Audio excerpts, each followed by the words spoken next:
मराठी चित्रपटसृष्टीतील power couple म्हणून दिग्गज अभिनेते अशोक सराफ आणि अभिनेत्री निवेदिता सराफ यांचा उल्लेख केला जातो।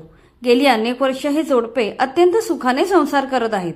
नुकतेच कान्स चित्रपट महोत्सवामध्ये या जोडप्याने उपस्थिती दर्शवली होती। त्यांच्या मराठमोळ्या लुकची जगभरात खूप चर्चा झाली होती। यानंतर एका पॉडकास्टमध्ये निवेदिता सराफ यांनी अनेक विषयांवर गप्पा मारल्या। या दरम्यान त्यांना त्यांच्या मुलाबद्दल म्हणजे अनिकेत सराफ ह्याच्याविषयी प्रश्न विचारण्यात आला।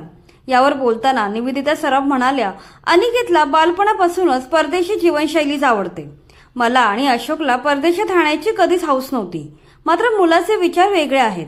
तो नेहमी असे म्हणतो की आपल्या देशात एका सामान्य माणसाला आपले रोजचे आयुष्य जगण्यासाठी खूप संघर्ष करावा लागतो। या उलट भारतापेक्षा परदेशातील जीवन हे तुलनेने सोपे आणि सुखकर असते। यामुळे त्याने कॅनडामध्ये राहण्याचा निर्णय घेतला।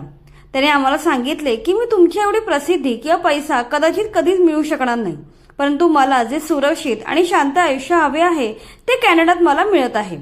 मुलाच्या या आनंदाचा विचार करून आम्ही त्याला कधीच विरोध केला नाही। तो मुळातच एक उत्तम शेफ आहे। कोरोनाच्या काळात त्याची नोकरी गेली। त्या कठीण काळात आम्ही त्याला भारतात परत येण्याचा सल्ला दिला होता, पण अगदी त्याच वेळी त्याला कॅनडाचे नागरिकत्व मिळणार होते। त्यामुळे त्याने भारतात न परतता तेथेच थांबण्याचा निर्णय घेतला। नोकरी केल्यानंतरही त्याने इकडे येण्याचा विचार केला नाही। त्याने तिकडे एक नवीन सुरुवात करत तेथील मुलांना इंग्रजी विषय शिकवण्यास प्रारंभ केला। तो विविध रहस्यमयी कथा आणि कोड्यांच्या माध्यमातून अत्यंत नाट्यमय पद्धतीने मुलांना इंग्रजी भाषेचे धडे देतो। एकुलत्या एका मुलाने आपला देश सोडून इतके दूर परदेशात राहणे हे आमच्यासाठी सोपे नव्हते। अनिकेत कॉलेजमध्ये असेपर्यंत मी त्याला पुण्याला देखील एकटे जाऊ दिले नव्हते। त्यामुळे आता तो कायमस्वरूपी कॅनडात स्थायिक होणार आहे हे जेव्हा त्याने मला सांगितले तेव्हा ही गोष्ट माझ्यासाठी खूप कठीण होती। आजही जेव्हा तो सुट्टीत भारतात येतो आणि परत जाताना विमानतळावर त्याला निरोप देण्याचा क्षण हा खूपच कठीण असतो। मात्र शेवटी आपल्या मुलाचा आनंद ज्या गोष्टीत आहे तेथेच पालकांचे समाधान असते।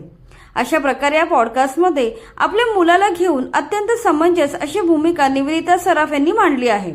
अनेक स्टार किड्स अभिनय क्षेत्रात नशीब आजमावत असतात, मात्र अनिकेत या ग्लॅमरच्या जगापासून पूर्णपणे दूर आहे। तो सध्या कॅनडा येथे कायमस्वरूपी स्थायिक झाला असून त्याने स्वतःचे वेगळे क्षेत्र निवडले आहे।